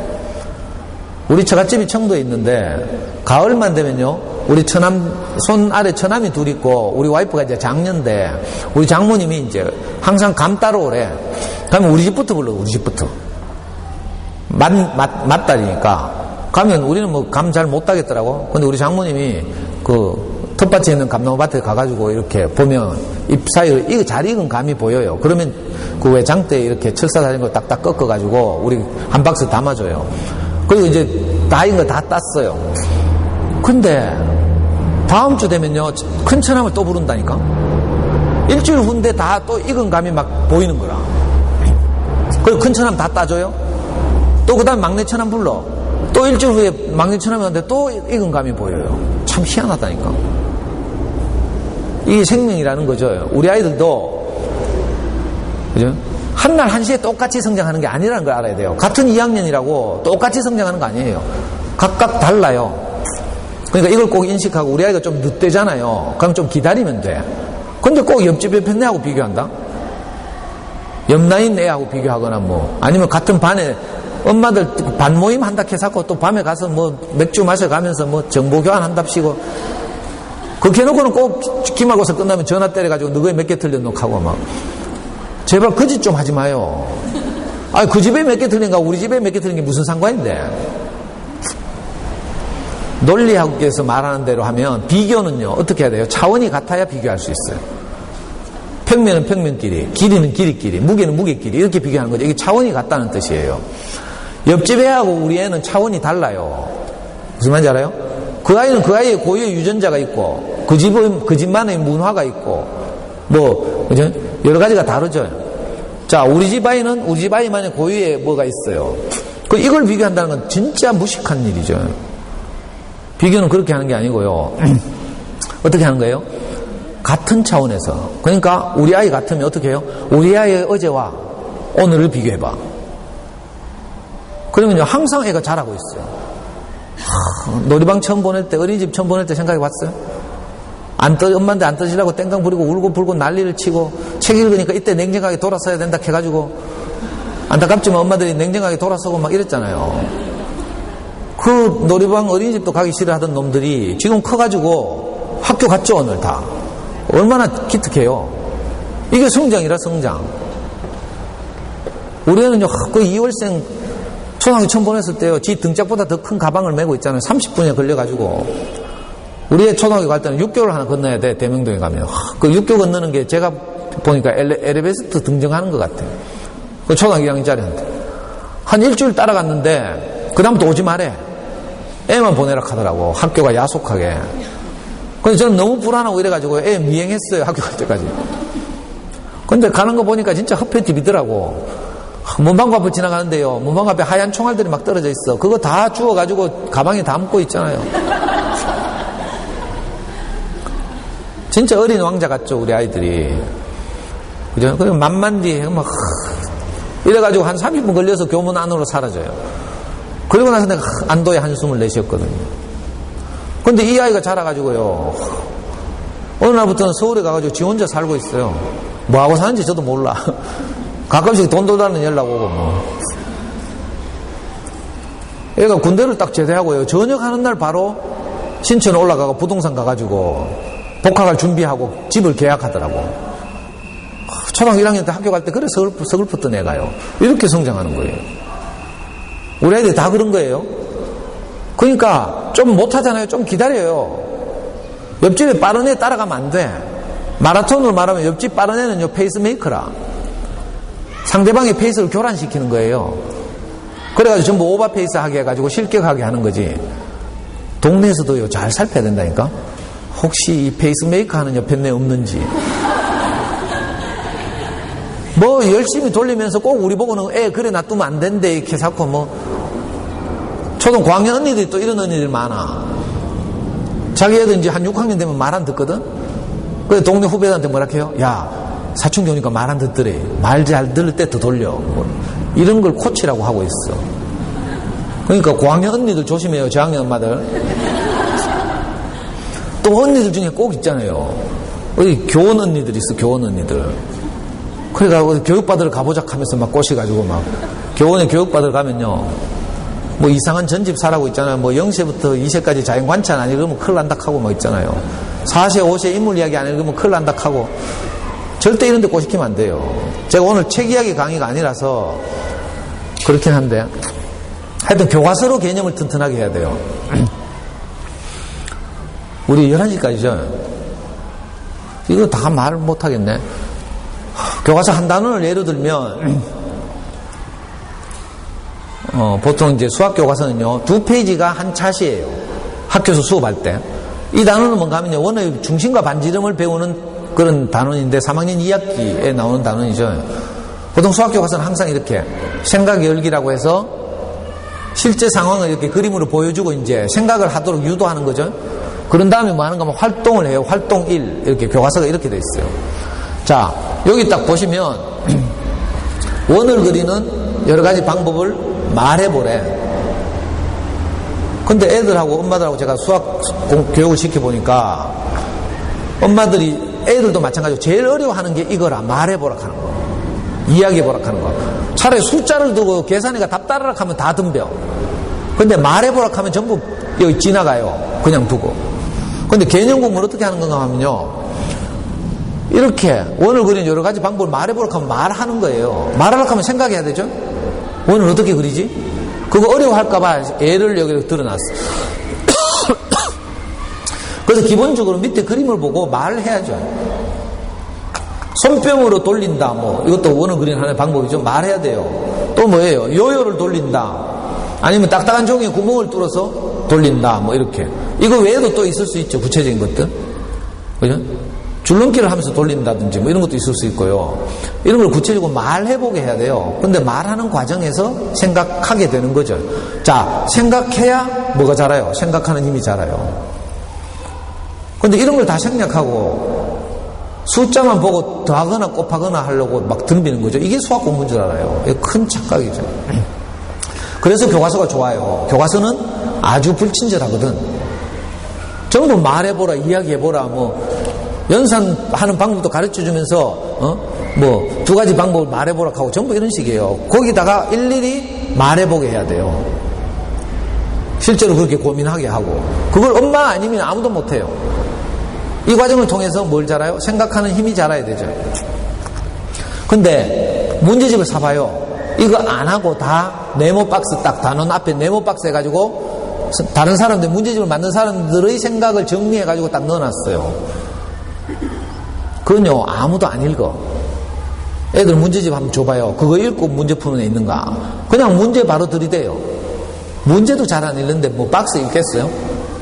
대부분 애들 수학 공부 시켜보면요, 문제 풀으라 해도 문제도 잘 안 읽어요. 대충 숫자 보고 더하거나 빼거나 곱하거나 나눠. 이상해요. 그래가지고 틀린다니까. 문제를 안 읽기 때문에. 더군다나 남의 생각을 정리해놓은 저런 박스를 읽겠어요? 절대로 안 읽어요. 그러니까 아이들이 자기 생각을 하는 거죠. 자기 생각. 자, 원을 그리는 아래 방법들의 공통점을 말해보래. 그러면 막 고민해가지고 뭐 말을 해야죠. 이건 정답이 없어요. 교사형 지도서 봐도 정답은 없어요. 예를 들어서 어떻게 말할 수는 있는 거죠. 그래서 애들이 혹시 좀 황당하게 말하더라도 여기서 혼내면 안 돼. 다시 한번 생각해보자 하든지, 그래 하든지. 여기 보면 다 뭐예요? 어느 한 곳을 고정시키고 나머지 한쪽을 돌리는 거죠. 원을 그리는 방법들의 공통점이 뭔가 하면 하나는 한 곳을 고정시켜요. 뺨으로 말하면 엄지손가락을 고정시키고 집게손가락을 돌리고 있어요. 요요도 마찬가지죠. 이걸 발견해서 말하면 이제, 그죠? 수학 공부가 된 거죠. 이렇게 해서 개념을 잡는 거예요. 지금 원의 중심과 반지름의 개념을 잡기 위해서 이 작업을 하는 거예요.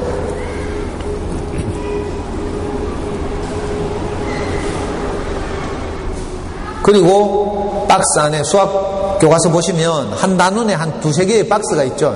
이 박스가 가장 중요한 박스예요. 이른바 개념 박스죠. 이걸 달달달 외우면 안 되고요. 아까 말한 것처럼 실제로 활동해보고 활동해서 알게 된 것, 깨닫게 된 것을 이렇게 친절하게 정리해뒀어요. 이거는 반드시 외울 뿐만 아니라 자기 말로 할 수 있어야 돼요. 아이들하고 진짜 수학 공부 제대로 하고 싶으면요, 가서 물어봐요. 오늘 저녁에 가서라도 예를 들어서 2, 3학년 같으면 성분이 뭐야? 이렇게 물어봐야 돼요. 근데 애들 성분이 뭐야? 라고 물을 때 정확하게 대답하는 애들이 잘 없어요. 왜? 개념 공부를 안 하니까. 두 점 사이를 잇는 고등선, 이게 성분이죠. 교과서에 보시면 이 개념을 헷갈려 하는 애들은 두 점 사이를 잇는 구분선, 이거 구분선이죠. 또는 두 점 사이를 잇는 꺾인 선, 이거는 이제 성분이 아니에요. 두 점 사이를 잇는 고등선, 이게 성분이죠. 이런 성분에 대한 개념을 정확하게 알고 있어야 학년이 계속 올라갈수록 계속 성분이라는 말이 쓰이거든요. 야, 여기 반지름도 성분이라는 말이 등장하죠. 반지름이 뭐야? 라고 물으면 원의 중심과 원 위에 한 점을 잇는 고등선 또는 선분, 이렇게 말해도 되죠. 이건 자기 말로 할 수 있어야 돼요. 수학 공부는 개념 공부라고 했어요. 개념을 정확하게 알고 있는 아이들이 진짜 수학을 잘하는 애들이에요. 근데 문제는 똑같은 문제를 맞출 수 있어도 개념을 정확하게 모르고 하면 학년에 올라가서 어떻게 돼요? 수학 공부의 기반이 약해지는 거예요. 조금씩 구멍이 생기죠. 그래서 이 어린 시절에, 그죠? 엄마들이 아이와 함께 이걸 해보면요, 신기하게도 애들이 수학 공부를 재밌어해요. 맨날 똑같은 문제집 풀리고 이렇게 하니까 애들이 싫어하지. 어떤 애들 보니까 질질질질 끌죠? 그 금방 해칠 것 같은 수학 문제집 두 쪽, 세 쪽을 하루 종일 끌고요. 엄마들이 또 따라다니면서 잔소리하고 이래요. 나중에 잘 때 되면 어떤 어린 엄마들이 저학년 엄마들이 우라통 치민다 하더라고. 우라통 왜 치민냐 하니까 하루 종일 따라다니면서 고함을 질렀는데 결국은 미션을 못했어. 진도 나간 게 없어. 그냥 너무 속상해가지고 하루를 잘 때 내가 결산해 보니까 그래가 우라통 치민대요. 애들은 왜 질질 끄는 줄 알아요? 어느 세월에 이걸 다 하고 내가 놀까 이 생각을 하니까 희망이 안 보이는 거라. 그래가 질질 끌어요. 그러니까 애들 시키는 거에 뭐 정말 불안해서 내가 뭐 연산 문제를 시키고 싶거든. 지금 시키는 거에 10분의 1만 시키는 10분의 1만. 그것 때문에 대부분 애들이 수학을 싫어하죠. 질려하고. 자, 시간이 없어서 개념을 잡는 거 지나가고요. 자, 이렇게 해서 이제 아이들하고 대화를 하고 개념을 잡은 다음에는 반드시 개념 노트를 만들어야 돼요. 초등학교 수학에서요, 한 학기에 개념 노트는요, 한 6쪽밖에 안 들어가요. 보통 한 학년이, 한 학기가 6단원이죠. 수학 공부 6단원이에요. 6단원이면 한 단원에 한 2개 정도의 개념이 들어있어요. 요건 3학년 2학기 원단원의 개념을 어떤 남자아이가 정리해 놓은 거예요. 자기 손으로. 자기만의 개념 노트를 만들어서 한번 정리하는 거죠. 최종적으로. 이건 4단원이고요. 이렇게 개념 공부를 한 다음에 자기 손으로 정리를 하고 지나가요. 이걸 계속 모아봐요. 그러면 초등학교 졸업할 때쯤 되면 자기만의 개념 노트가 생기죠. 이렇게 해야 애들이 뭘 알아요? 아, 우리 엄마는 이렇게 개념을 정확하게 아는 것을 중요하게 생각하는구나. 이렇게. 자기도 모르게 그걸 알아요. 이런 아이들이 자라서 나중에 중학교 가도 개념 공부를 중요하게 생각하는 거지. 이런 걸 잘 모르는 애들이 그냥 드립다 문제 풀기 해요. 문제 풀기. 문제만 드립다 푸는 방식을 뭐라고 불러요? 입시계에 가면 자조적으로 양치기 학습법이라고 불러요. 양으로 승부한다는 거예요.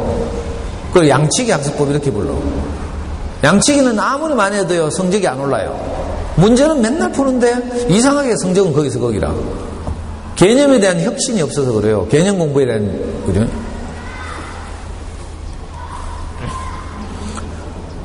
그러니까 어릴 때부터 개념과 원리를 충분히 이해할 수 있도록 엄마들이 도와주는 작업. 이건 어려운 게 아니에요. 적어도 여기 학부모 영양강화 연수 오실 정도로 자녀에게 관심이 있으면 이건 얼마든지 할 수 있어요. 저학년 같으면 하루에 10분씩 하면 돼요. 10분씩. 제가 직접 아이들 데리고 해보잖아요. 그렇게 많은 시간이 걸리는 게 아니에요.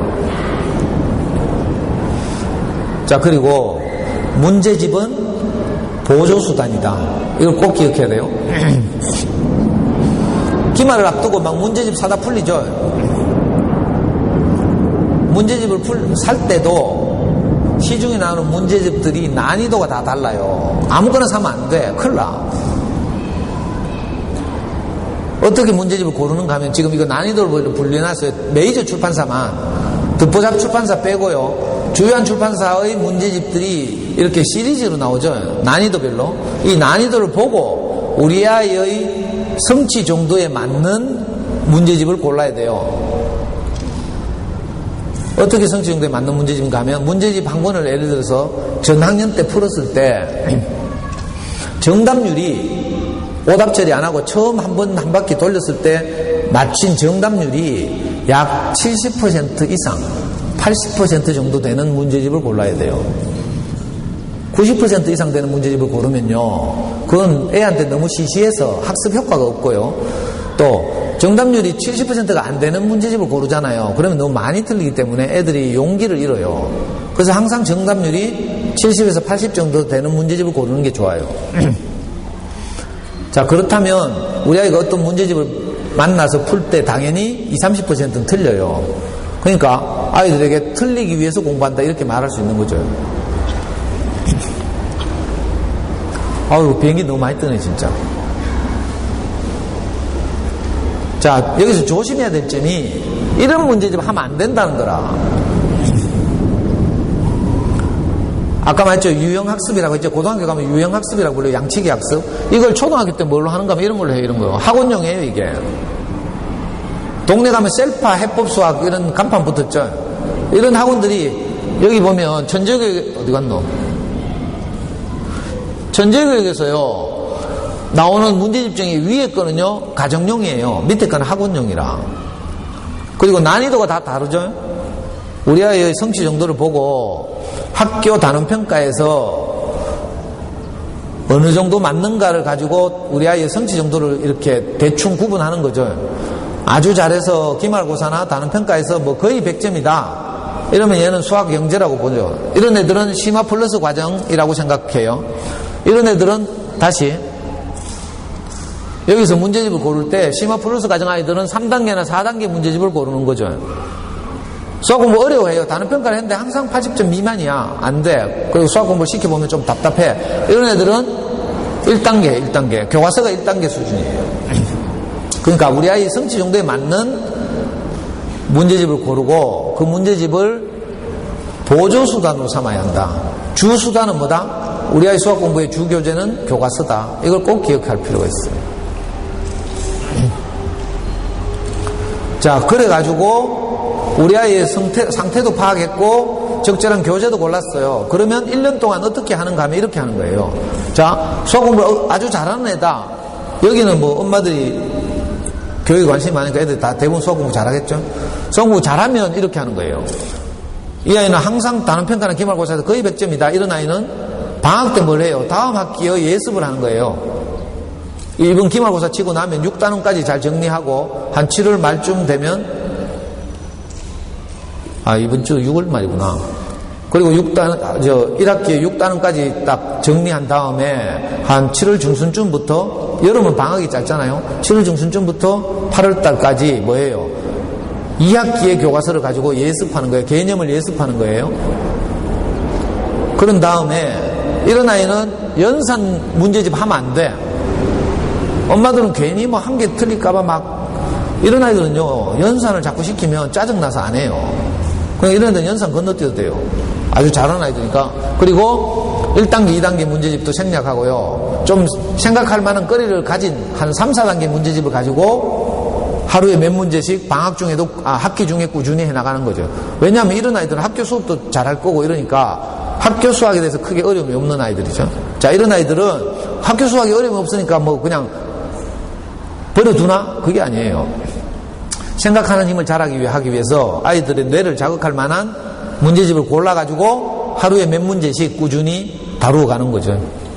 커리큘럼을 이렇게 1년 커리큘럼 이렇게, 물론 거칠게 짜긴 했지만 수학 공부 정말 어려워하는 아이들은 어떻게 하는가 하면, 자, 얘들은 방학 때 다음 학기 예습하면 안 돼. 뭐 해야 돼요? 이번 학기 복습을 해야 돼요. 그리고 구멍을 메꿔주고, 아까 말했죠? 교과 과정이 뻥뻥뻥 이렇게 뛰니까 우리 아이들이 뭘 어려워하는지를 찾아서 그걸 잘 개념을 다시 잡을 수 있도록 도와야 돼요. 학교 가보라니까. 학교 가면요, 아무리 뭐 과밀학급 아닌데도 20명, 과밀학급인데는 40명씩이래요. 거기서 애들 떠들지, 뭐 왔다 갔다 하지, 뭐 시끄럽지.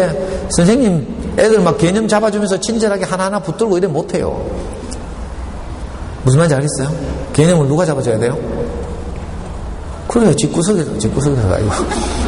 집에서, 그죠? 학교에서는 최선을 다하지만, 그죠? 그 모든 아이들의 개념을 일일이 잡아줄 수 없어요. 그러니까 반드시 집에서 학교에서 배운 걸 복습해요. 복습. 교과서를 가지고 그 개념을 다시 확인하고 도와주고 이래야 되죠. 그리고 이 아이들은 연산을 어떻게 해요? 하루에 10문제씩 매일 해야 돼요. 너무 많이 하지 말고, 제 말 잘 들어요. 너무 많이 하다가 애들이 다 질려. 하루에 10문제씩만 하는 거예요. 수학 공부 어려워하니까. 자, 지금 2학년 2학기라고 칩시다. 2학년 2학기 같으면 두 자릿수 받아올림 있는 덧셈 10문제 하는 거예요. 그 중에 한 7문제 맞추잖아요. 얘는 받아올림 있는 덧셈을 할 줄 아는 거예요. 7 더하기 9를 해야 되죠. 1의 자리에서 27 더하기 39 한다면 7 더하기 9를 해야 되죠. 7 더하기 9를 해가지고 16이 나와요. 그죠? 그럼 1의 자리 6을 쓰고 10은 1로 올려주죠. 10의 자리로. 자, 이 작업을 하는 건요, 절대로 찝어서 우연하게 할 수 없어요. 아이한테 이 프로세스가, 그죠? 아이한테 있기 때문에 하는 거예요. 그러니까 10문제 중에 7문제를 하잖아요. 그러면 할 줄 아는 거라니까? 근데 그럼 3문제는 왜 틀리나? 집이라는 환경. 동생 왔다리 갔다리 하고, 뭐 엄마 왔다리 갔다리 하고, 집중 안 되는 환경이잖아요. 그래서 한 3문제 정도는 틀려주는 게 예의라. 근데 독한 엄마들은 꼭 이런 걸 못 봐준다? 무슨 정신병이가? 이 결벽증.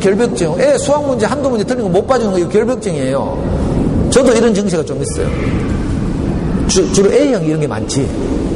저는 B형인데 하루는 제 강의를 오래 들었던 엄마들이 저를 하루는 납치해가지고요. 그 중에 간호사 출신 엄마가 있어. 저를 강제로 눕혀가지고 피를 채취했잖아요. 저하고 같이 지내보니까 아무래도 니는 B형이 아니고 A형 같다 하면서.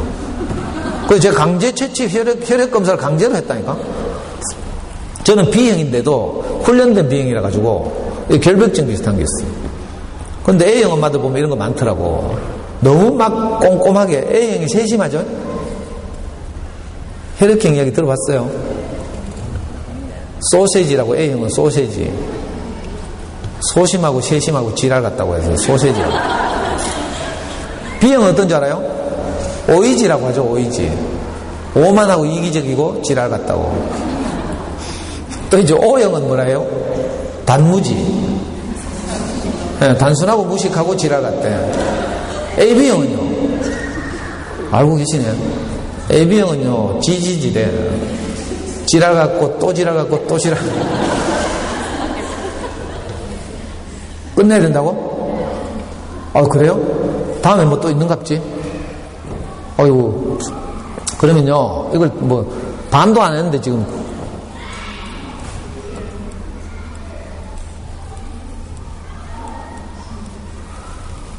예, 시간에 제한이 있어가지고, 뭐 학교 사정이 있어서 끝내라고 하니까, 그죠. 보통은 제가 이제 학교 가면 2시간 강의하거든요. 오늘 9시 반부터 11시까지 하라고 해가지고, 또 뭐 비행기도 뜨고 이런 데고 기다리고. 제가 드리고 싶은 말씀 반도 못 드렸어요. 그 혹시, 뭐 제 강의가 조금이라도 도움이 되신다면, 그죠. 우리 그 카페 대구, 다음에 가면 저 카페 있죠. 대구 부모교육연구소 검색하시면 제가 다른 학교에서 한 강의가 있어요. 처음부터 끝까지 다 한 강의. 이걸 한번 들어보시면 좋겠고요. 또 이거 외에도 다른 학교, 어떤 학교에서는 엄마표 영어공부법 하거든요. 잠수의 영어공부법도 하고 뭐 책 읽기에 대해서도 강의하고 이러니까 필요하시면 다음 카페 들으셔서 그 제가 미처 못 다드린 말씀을 한번 이렇게 들어보시고 사교육 없이 아이들을 그렇게 잘 이렇게 성장하도록 돕는 길을 찾으셨으면 좋겠습니다. 어려운 조건에서 이렇게 잘 들어주셨는데 제가 뭐 말하다 말고 갈락하니까 좀 기분이 묘하네요. 근데 뒤에서 사인이 나왔습니다. 예, 혹시 또 인연이 돼가지고 그 다음 기회에 또 뵐 수 있었으면 좋겠습니다. 감사합니다.